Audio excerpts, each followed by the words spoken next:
Hello बच्चों, तो चलिए इस प्रश्न को पढ़ते हैं। समाकलन 1 प्लस एक्स माइनस एक्स की घात माइनस एक गुणा ई की घात एक्स प्लस एक्स की घात माइनस एक dx बराबर है। तो यहाँ पर देखो, हमें चारों विकल्पों में से सही विकल्प का चयन करना है। ठीक है, तो प्रश्न में आगे बढ़ने से पहले इस प्रश्न से संबंधित जो मुख्य उदाहरण है उसकी हम चर्चा कर लेते हैं। ठीक है, तो यहाँ पे देखो मुख्य उदाहरण क्या हो जाएगी।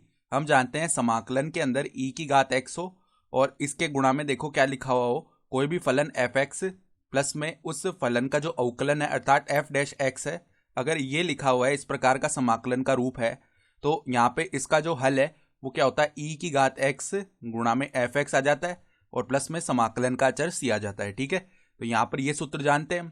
तो अब देखो हमारे पास में जो समाकल है यानी आई बोल देते हैं एक बार के लिए, वो क्या लिखा हुआ है समाकलन के अंदर एक प्लस में एक्स, फिर यहाँ पर माइनस में एक्स की घात माइनस एक का क्या अर्थ है, एक बट्टा एक्स है। ठीक है, तो एक बट्टा एक्स लिख लिया।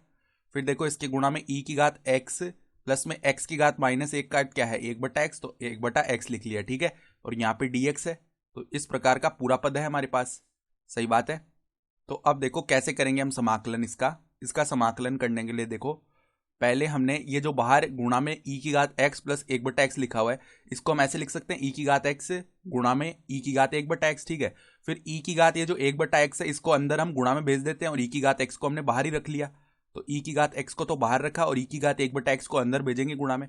तो पहले एक से गुणा हुआ ई की घात एक बटा एक्स, तो ई की घात एक बटा एक्स ही बन गया। ठीक है, फिर एक्स से गुणा हुआ तो प्लस में एक्स गुणा में ई की घात एक बटा एक्स आ जाएगा। ठीक है, फिर माइनस में देखो, माइनस में एक बटा एक्स गुणा में ई की घात एक बटा एक्स है। ठीक है, ये पद आ गया।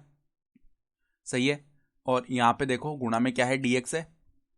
तो अब हम क्या कर रहे हैं, देखो यहाँ पे ये x गुणा में ई की घात एक बटा एक्स जो है इसे अगर हम एफ एक्स बोले, ठीक है, तो एक बार के लिए एफ एक्स हमने किसे बोला है, x गुणा में ई की घात एक बटा एक्स। ठीक है, तो अब अगर हम अवकलन करें इसका यानी एफ डैश एक्स निकालें तो वो किसके बराबर आएगा। देखो यहाँ पर दो फलन गुणा में लिखे हुए हैं, तो इसका अवकलन कैसे करते हैं, पहले एक फलन को स्थिर रखा हमने तो x को स्थिर रखा और ई की घात एक बटा एक्स का अवकलन करेंगे।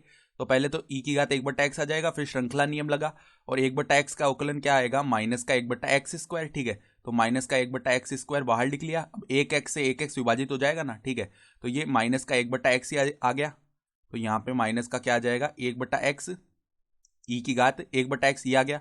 फिर प्लस में देखो अब हमने दूसरे फलन को स्थिर रखा ई की घात एक बटा एक्स को और एक्स का अवकलन एक्स के सापेक्ष एक हो जाएगा। ठीक है, तो ये क्या पद बना, देखो हमारे पास ई की घात एक बटा एक्स प्लस के पद को पहले लिख लिया, माइनस में एक बटा एक्स गुणा में ई की घात एक बटा एक्स, ये पद आ गया। तो अब ध्यान से देखो, यहाँ पे जब हमने इसको एफ एक्स बोला तो ये जो बचा हुआ पद है ई की घात एक बटा एक्स माइनस एक बटा एक्स गुणा ई की घात एक बटा एक्स, ये एफ डैश एक्स में चला गया ना।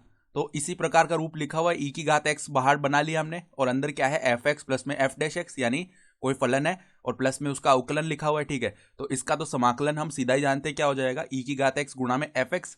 तो एफ एक्स हमने किसे बोला था, एक्स गुणा ई की घात एक बटा एक्स को। तो देखो ई की घात एक्स गुणा में एफ एक्स का मान रख देते हैं, एक्स गुणा में ई की घात एक बटा एक्स। ठीक है, और प्लस में समाकलन का चर सी आ जाएगा। अब देखो यहाँ पे जब आधार समान होते हैं तो घातें जुड़ जाती हैं। ठीक है, तो ये क्या बन जाएगा, ई की घात में एक्स प्लस में एक्स की घात माइनस एक लिख सकते हैं और एक्स को हमने बाहर लिख लिया। ठीक है, और प्लस में समाकलन का चर सी।